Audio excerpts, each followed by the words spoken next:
Pimpinan Universitas Negeri Manado, Unima, angkat bicara terkait kasus kematian mahasiswi PGSD Fakultas Ilmu Pendidikan dan Psikologi, FIP, berinisial AEMM, 21. Kasus ini menjadi sorotan setelah ditemukan surat pernyataan yang ditulis dan ditandatangani korban terkait dugaan kekerasan seksual oleh oknum dosen. Korban ditemukan meninggal dunia dengan cara gantung diri di sebuah indekos Kelurahan Matani 1, Kecamatan Tomohon Tengah, Kota Tomohon, Sulawesi Utara, Selasa, 30 Desember 2025.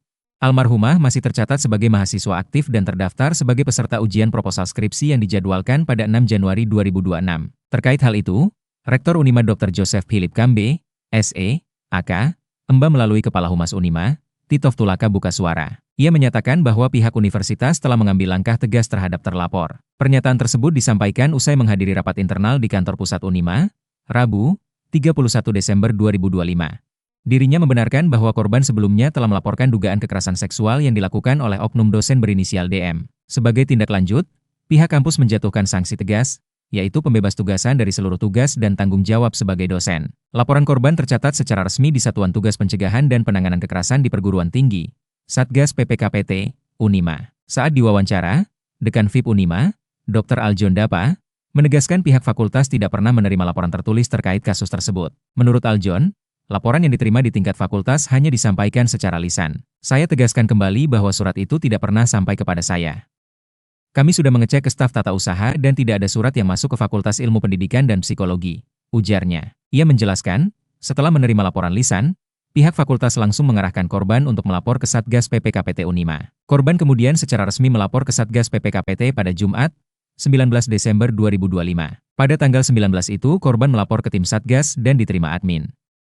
Dibuatkan berita acara serta kronologi kejadian, lalu ditindaklanjuti, jelas Aljon. Sementara itu, perwakilan Satgas PPKPT Unima, Irwani Maki, menjelaskan terkait proses penanganan laporan yang berjalan sesuai ketentuan Peraturan Menteri dan Standar Operasional Prosedur, SOP.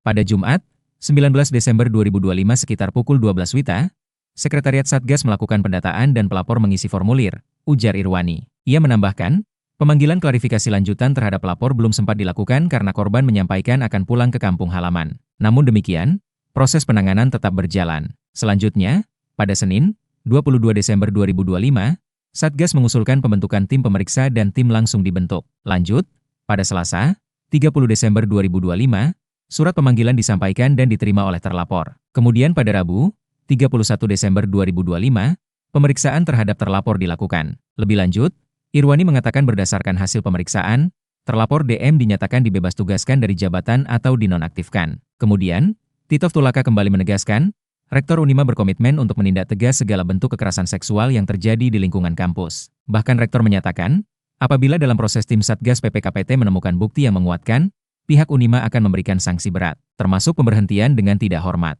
Kata dia, Rektor sangat serius mengawal sanksi internal dan proses hukum agar keadilan benar-benar berpihak pada korban. Ini menjadi perhatian serius Unima untuk mewujudkan kampus yang aman, berintegritas, dan menjunjung tinggi nilai kemanusiaan, pungkasnya. Sementara itu, Ketua Badan Eksekutif Mahasiswa, BEM, Unima, Gratio Rondonu, mengatakan BEM sejak awal mendampingi korban dalam proses pelaporan. Kami yang mengantar korban melapor pada 19 Desember.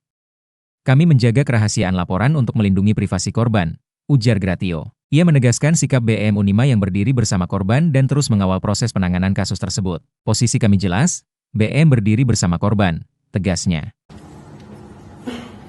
Ya baik, sebetulnya Satgas baru selesai melaksanakan tugas terkait dengan pemeriksaan terlapor dan hari ini untuk memudahkan proses tahapan selanjutnya, kami telah bersurat kepada Rektor untuk membebaskan dari tugas-tugas fungsional sebagai dosen. Dan ini prosedural. Artinya bahwa kalau kemudian kesimpulan akhirnya adalah sanksi administratif tingkat berat, maka kemudian dia akan ke PP 94. Nah, tahapannya itu harus rigid dilakukan. Jadi itu penting untuk diketahui oleh khalayak, masyarakat, bahwa kemudian pihak Satgas tidak diam, sebetulnya sudah melakukan upaya sesuai dengan prosedur. Nah, karena kita dituntut untuk profesional ya harus sesuai dengan ketentuan yang berlaku. Demikian. Download Tribun X sekarang, menghadirkan lokal menjadi Indonesia.